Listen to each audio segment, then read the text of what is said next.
Hello YouTube. How you guys doing today? It's Orlando's Voice Transparency. Sorry about that light I got going on here in the background. Family's in the house doing family stuff, a lot of noise, so I had to come hide out here in my car where I felt like I can actually, say what I need to say to you guys, and it can be heard and not hear a bunch of video games and dogs and stuff in the background. So first of all, I want to say I appreciate everybody who has been supporting me in this. Like, I had no idea so many people were going to come together to support this cause, and it's very important because these officers, and I'm not going to say all officers because there's good and bad in all people, but officers like this specific man are dangerous, and a lot of things could have happened. My father was in the military, and our military personnel, our forefathers, a lot of people died to secure these rights that we have. And as an American, I should always stand up for these rights. There should never be a moment where I don't stick up for my rights. And that's why I did what I did. Maybe not today, potentially tomorrow afternoon after work, I'm gonna upload a video, which you guys probably heard in that video that was recorded when the officer found those documents in the car, of a lawsuit that I won against the same department, Orange County Sheriff's Office.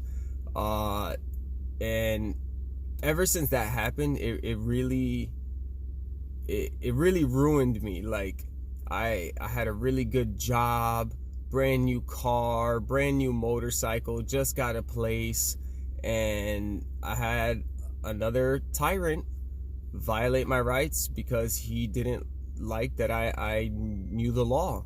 And normally I always cooperate when it comes down with cops just to make their job easier, but in the end of the day, a cop should be held at a higher standard. And if you come at me disrespecting me and talking to me like if you own me, what makes you think that I'm gonna respect you as a person? Especially when you're a person who is supposed to be a public servant. You're supposed to be there for me, instead you're being there against me. So I'm gonna be uploading that video. I'll label it with the lawsuit total on the header of the video, so you guys know which one it is. But when that cop did what he did to me, I ended up losing my job, and I couldn't afford my car anymore. I couldn't afford my motorcycle. And since they were both brand new, it was payments being made to the bank. When I couldn't afford the payments, they came, repoed my stuff. My credit went down the drain, and I was ruined. I was ruined until, I finally worked as hard as I could to try to have something to start building back up from. But it took a while, and it was very, very hard. And ever since that happened, it made me realize that I'm not as safe as I think around police. So now I always record my interactions, whether they're good or bad. I always record it, and I'm not trying to make cops seem bad, because I respect the job that they do. It is dangerous, especially if you're actually fighting crime, not harassing people. But I show compliment for the good ones and the bad ones. As you see, there was a video I did with a state trooper. I didn't really have much time to get into that video and talk about it, but basically I was at a stoplight, and I was just sitting there, and all of a sudden I just hear this huge crash, just bow, and the dash cam on my car activated, and I'm looking at it like, what the heck? And when I looked back, the car that was behind me was on oncoming traffic, complete U-turn, and it was because he got rear-ended.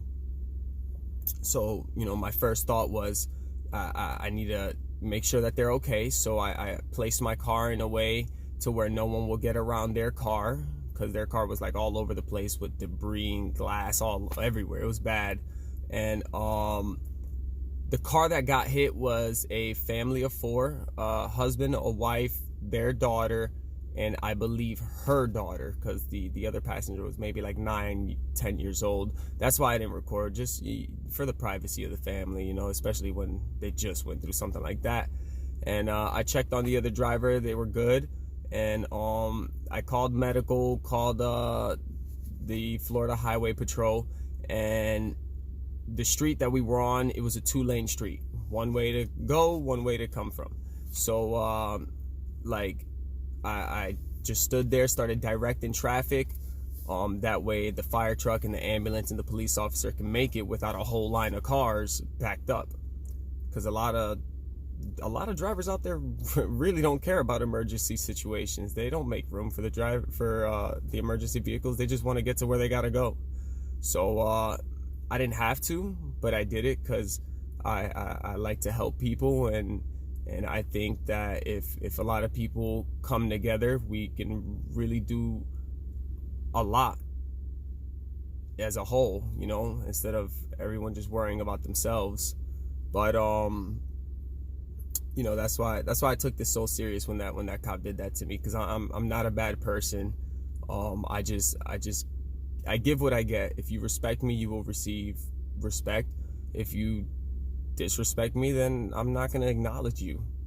Like, you don't matter. So a lot of people have been asking for this follow-up.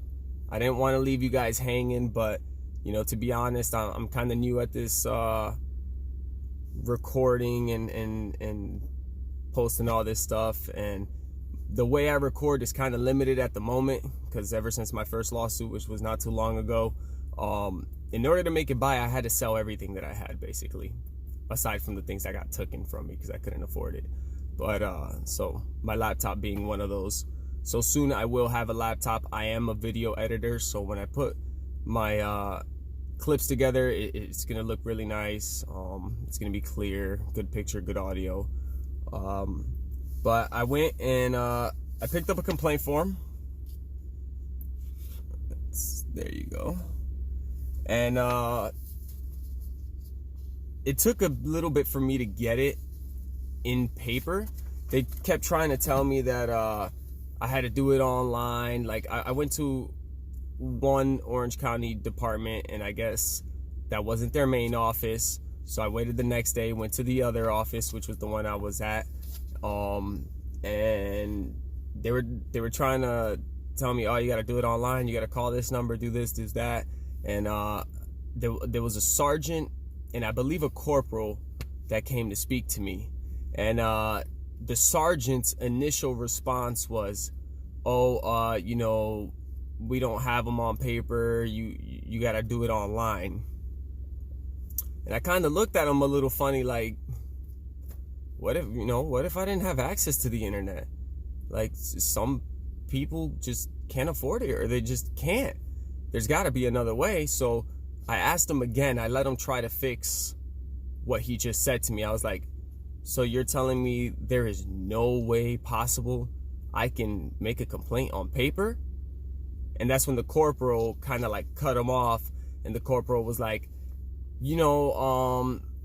since they're doing construction in that room, they're moving things. That's why, we might not have it in paper. But let me see what I can do for you. Now, I'm glad that he got me the paper. He did his job. I'm not glad that the first response was that runaround again. Oh, gotta go online. Because if that room is under construction and, everything's being moved around and it's so hard to find this, that, and the third, it only took him like 4 minutes to get the paper for me. So come on, bro, you knew exactly where it was. Well, you know, I'm not gonna complain about it too much. I'm just glad he got me the paper. I don't remember the man's name. I will be releasing that video. If not tonight, it will definitely be up by tomorrow. Cause when I went to go get these documents to do this follow-up for you guys, I also performed a First Amendment audit in their department with my tactical gear on.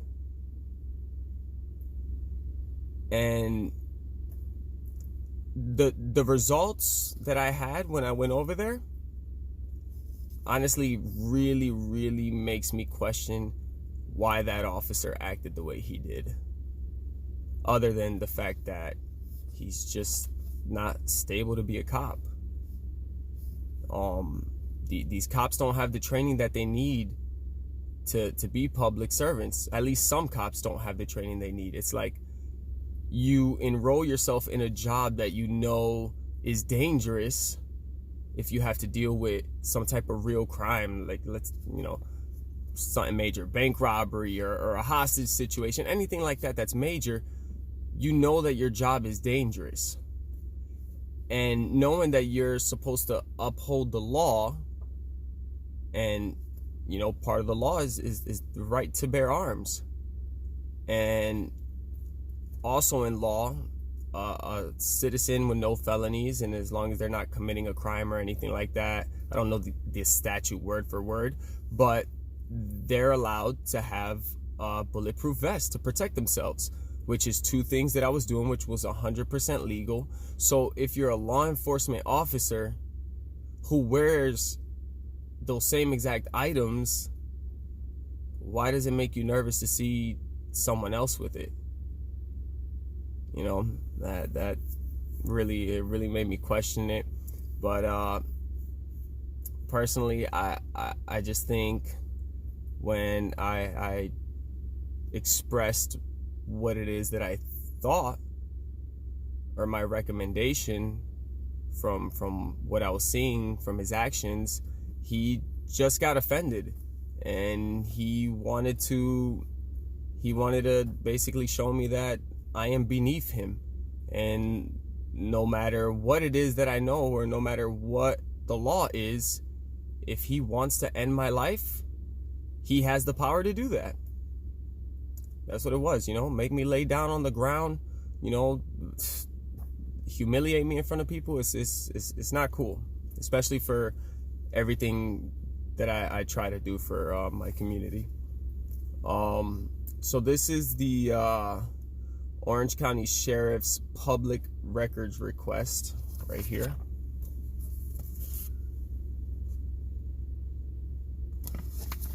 And like I said, since my recording is limited, I'm doing it off of a phone. I'm just gonna read it to you guys because it might be a lot easier than me trying to hold this paper up. So hopefully you guys watched the first video. If you want to 100% understand what it is that I'm about to read, please go back to the channel and watch the video that says Orange County Sheriff Sergeant is a tyrant, and you'll understand what was going on here. If you click on the little box and bring down the description, you'll see that I left a full description of what exactly I was doing and what happened leading up to the point of when I started recording. So it says at the very beginning, there is BWC video of this incident, which is I assume body worn camera. It's the only thing that can make sense to me about that. So it says, on Friday, January 17th, 2020, at approximately 1200 hours, I was traveling south on Rouse Road approaching Bloomfield Drive. As I passed the academy at Waterford Lakes Apartments located at 700 Egate Landing Place, I observed a white male wearing an olive green hat, olive green vest, and blue jeans, standing next to another white male. Wait, where? I kind of got lost there. Hold on. Standing next to another white male. All right, perfect.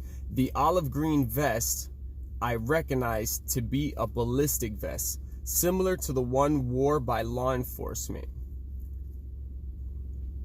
I could have sworn in the video he said you're wearing a U.S. Army surplus vest. That's what he said on the video. Correct me if I'm wrong, but I'm pretty sure I'm right on that. But anyways, he's claiming it's a law enforcement vest now.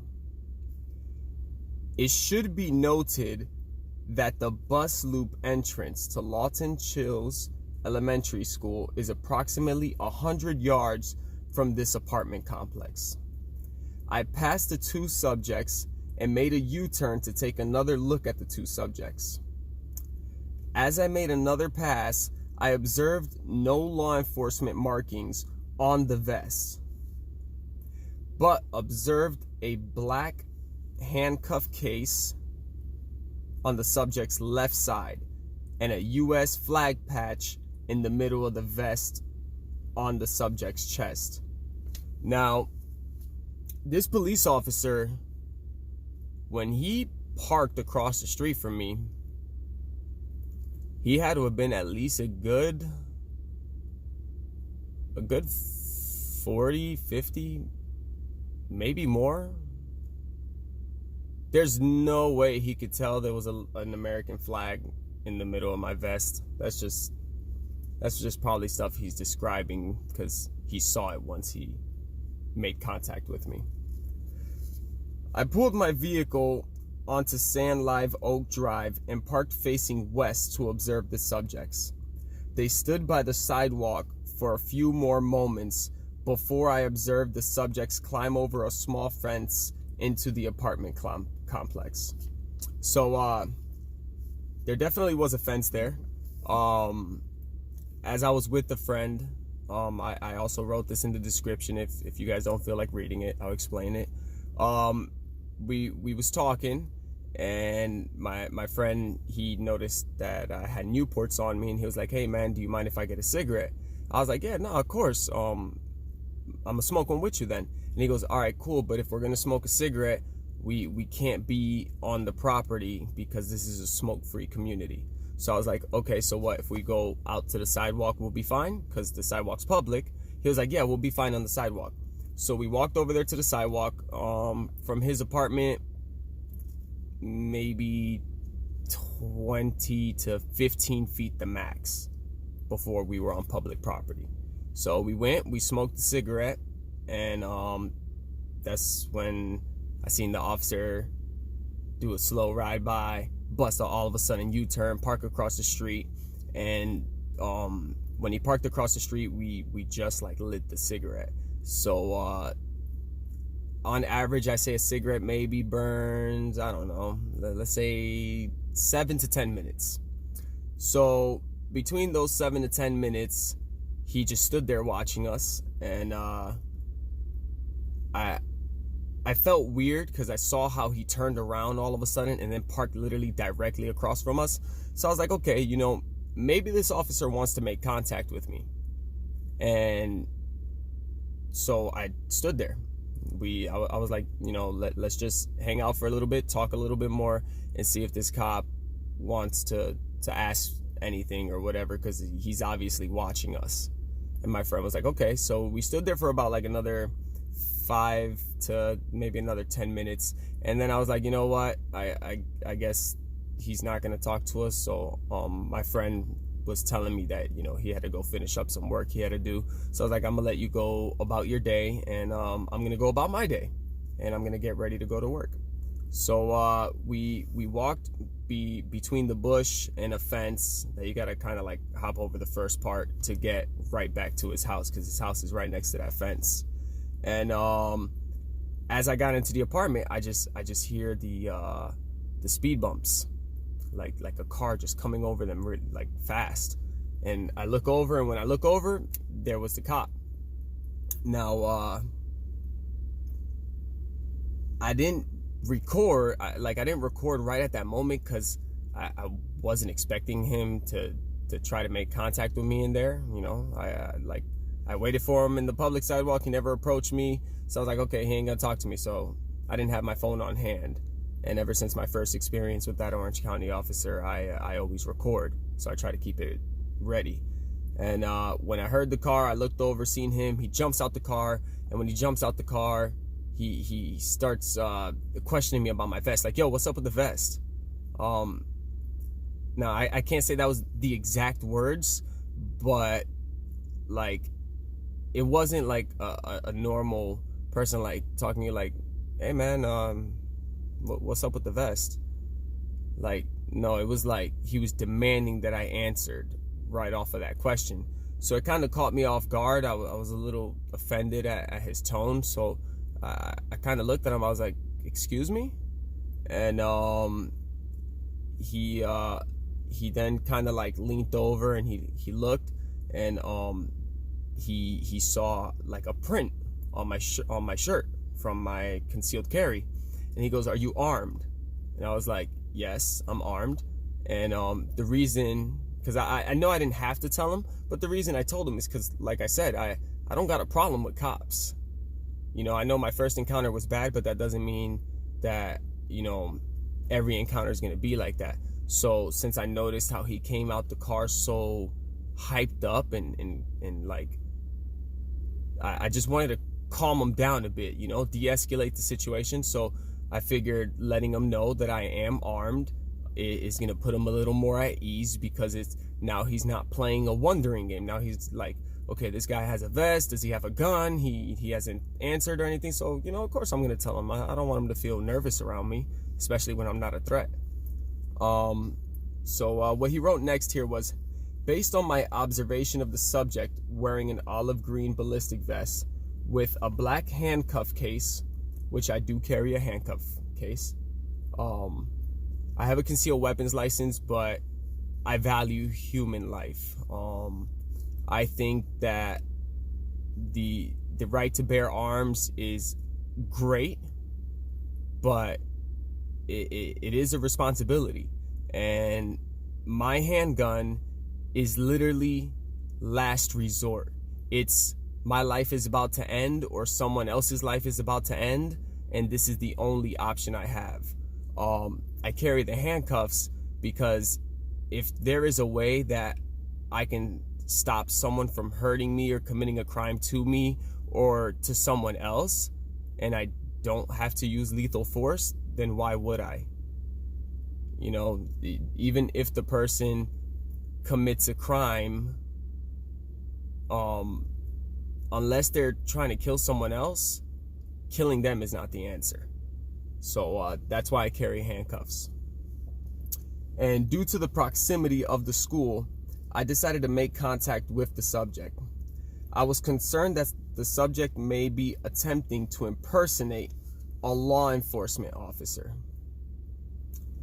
Law enforcement officers have markings on their vest that say sheriff, or some type of something that says who they are. And if I'm not mistaken, on this report, I know for sure in the video, I like, since I read through so much, I don't want to look through the whole thing again to see if he said it in the report. But I know for sure in the video, when I was asking him, is it illegal that I'm wearing a vest? He replied back with a comment, "You're wearing an unmarked vest walking up and down the public," or whatever he said. One, I wasn't walking up and down. I was stationary on the sidewalk. And two, you said yourself on video it was an unmarked vest. How can someone be trying to impersonate a police officer with an unmarked vest? I pulled into the apartment complex and observed, where was I? And observed the subject leaning into a black Nissan. I don't think I was leaning into it. I think I just opened the door because I was trying to leave, and then I heard him, so I looked over, and then that's when he forced contact. I parked my vehicle and walked over to the subject. While walking over to the subject, I pressed my BWC, which I'm assuming is the body-worn camera, I pressed my BWC button to activate my camera. I didn't realize until several minutes later that the BWC did not activate.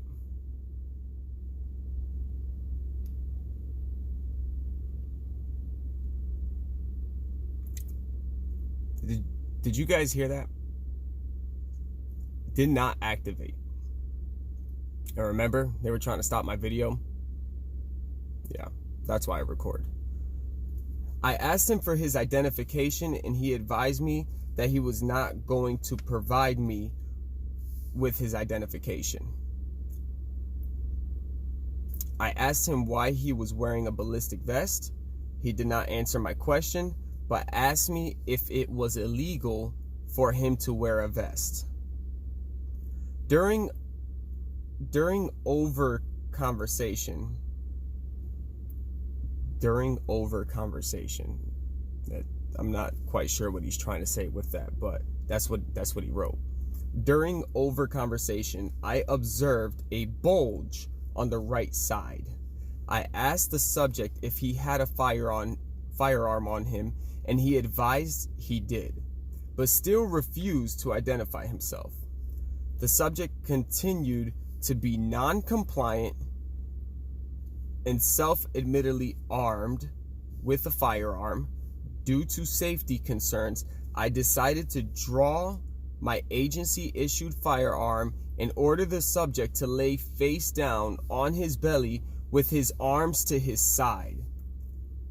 Now, I know you guys know that is not true at all.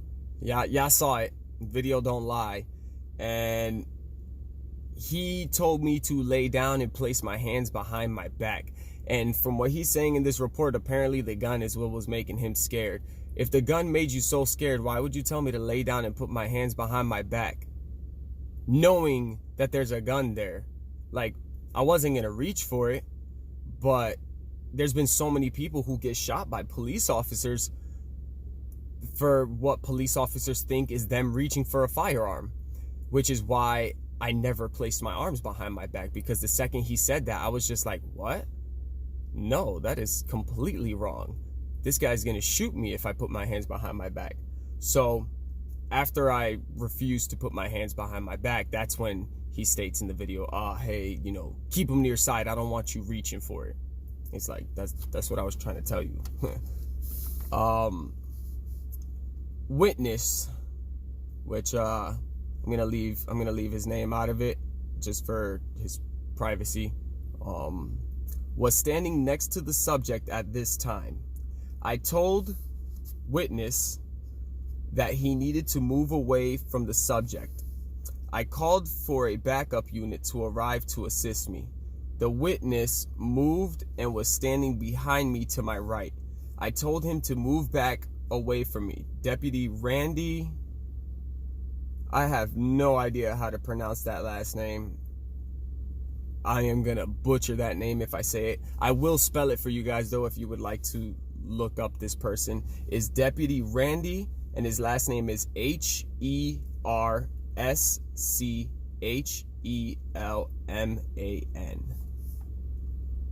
Arrived on the scene and secured the subject. A Springfield operator .45 caliber pistol was removed from his right. Moving on to the next page.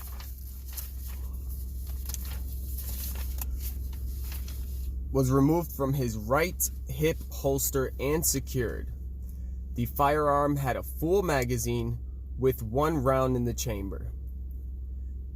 Deputy, crazy last name that I can't pronounce, removed the ballistic vest from the subject after he was secured. Once the subject was secured, I was handed a Florida concealed weapons permit that positively identified the subject as me, Andrew. I went back to my patrol vehicle to verify the subject's information using my, and then there's like a black square. I guess I'm not allowed to see what that black square is.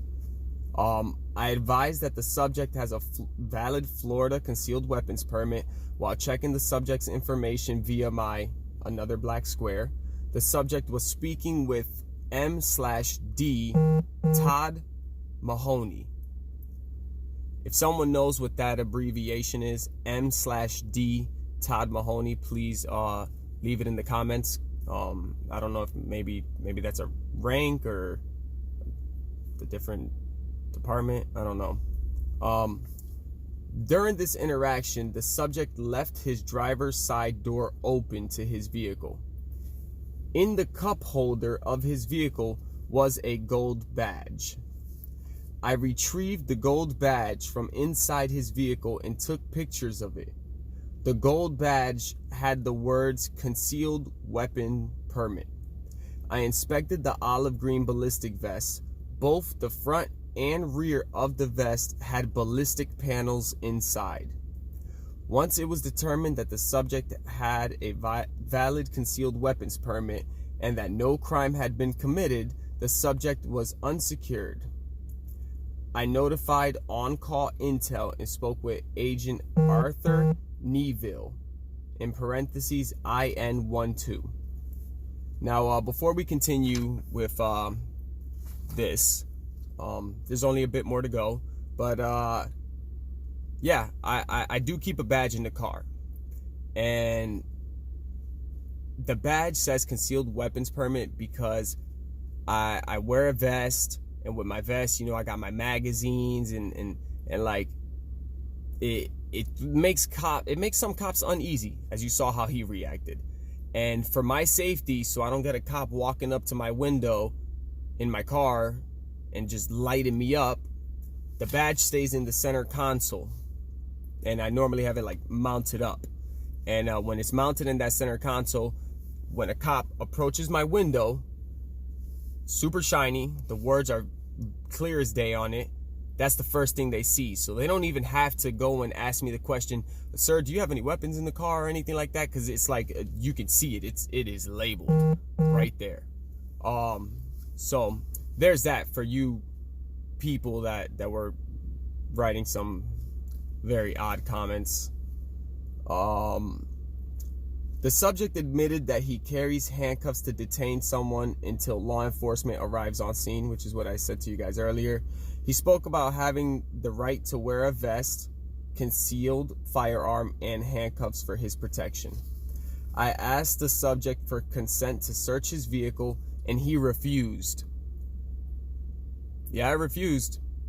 But yet somehow he made it inside my car to grab that badge. Then I asked him to open his trunk so that I can put his firearm and ammunition inside. He pulled his keys from his pocket, opened his trunk using the remote, and I placed the firearm inside the trunk. I observed a M4 magazine. I closed the trunk and then asked the subject if he owns a rifle. He stated that he does, but he recently pawned it due to money needs. The subject was given a business card with my name on it and the case number at the end of this investigation. The subject and witness walked away into the apartment complex.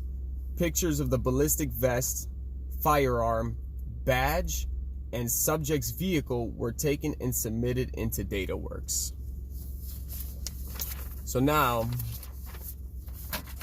I don't quite know what DataWorks is. I'm assuming it's where those pictures are, because he just said that. So that's got to be some type of database where they keep information and all of this. But it's like, why would you save all my information if I don't commit crimes? Like I can see if you want information on criminals and all of that, and like, to be honest, like, aside from him trying to show power and dominance over me, I think that was really what he wanted to accomplish. He just wanted to know who the hell I was, what I was doing, why I'm protecting myself with a vest like he's protecting himself. Why do I have a gun when he carries a gun? He should be a supporter of the right to bear arms too. So, it's just a paranoid person that really shouldn't be protecting us, because he's a big liability, and just affects us, the citizens, you know, because we're the ones who get shot. It's like you have the right to defend yourself, even if it's against a police officer, but anyone with common sense, which apparently I don't have, because he also insulted my mental intelligence. He like try to belittle me, I guess, make himself seem like I'm not smart, or that he's smarter than me and stuff like that. But in the end of the day, his actions proved otherwise. And you know, I'll let you guys be the judge of it. I'm gonna try to keep you guys as updated as possible with whatever it is that happens from here on out, and whatever it is that I can put out there for you guys. That video should probably have finished uploading into my my phone, so you should see the First Amendment audit coming up within the next couple of hours. And thank you so much for you guys being here and supporting me. Like, it was amazing how fast you guys responded to this, and you know, none of you guys even knowing who I am, like you were there for me, and that means a lot. That means a lot, and I see why our forefathers were so, you know, stern with that whole we the people and the Constitution. It's great to see Americans come together and be there for each other. And Solo, I love you, man. Thank you so much for helping me spread the word. Because honestly, I really didn't even know where to start. And this is somebody who definitely needs to be known.